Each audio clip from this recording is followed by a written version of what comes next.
નમસ્તે ખેડૂત મિત્રો, હું છું મલકેશ ટાઢાણી. આપણે એક ફિલ્ડ ઉપર ઊભા છીએ જે ડુંગળીનું છે અને દર વર્ષે ખેડૂત મિત્ર આપણી સાથે છે જે વેલમ પ્રાઇમનો ઉપયોગ કરે છે. તો આપણે એના મોઢે દેશી ભાષામાં ખરેખર વેલમ પ્રાઇમ ખેડૂતો માટે શું ફાયદાકારક અને કેવું રિઝલ્ટ આપે એ આપણે એના મોઢે જાણીએ. તો ભીખુભાઈ, તમે તમારી રીતે પહેલાંથી જ્યારથી ઉપયોગ કરો ત્યાંથી લઈને ઉપાડો ત્યાં સુધી વેલમ પ્રાઇમની શું અસર રહેશે જણાવો. હું છે ને લગભગ મહિના દિવસની થાય ને કે આપણે જો કે આપણે 25 થી મહિના દિવસની થાય ને એટલે વેલમપરા આપી દેવાનું, બરાબર.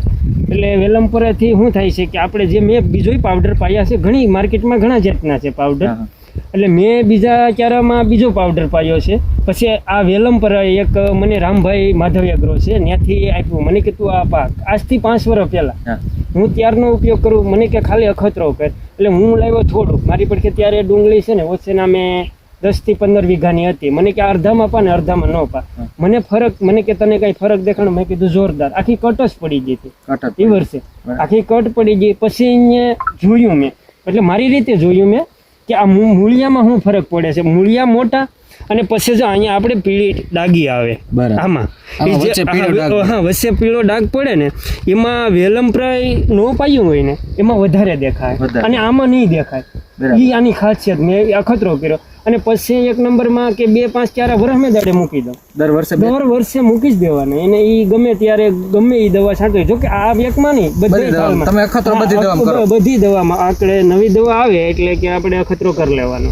પછી આ વેલમપ્રાય વરસમાં દાડે ને 2-4 ક્યારા મૂકી દેવાના, એમાં નબળું દેખાય મને, બરાબર. પછી ગાંઠિયા ઓલામાં બગડતા નથી, આ જે વેલમપરા પાયું એમાં, અને આમાં બગડે છે.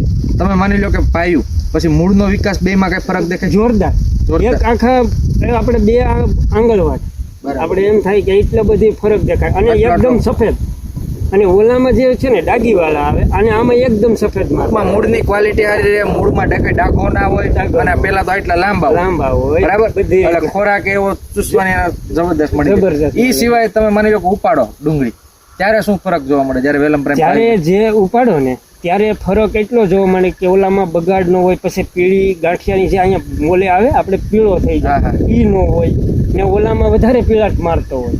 એટલે માર્કેટમાં મૂકો તો 5 રૂપિયા આપણને વધીને આવે ને. ટૂંકમાં જેમાં ક્વોલિટી સારી બને એટલે ઓટોમેટિક છેલ્લે ભાવ ઓટોમેટિક વધે ને.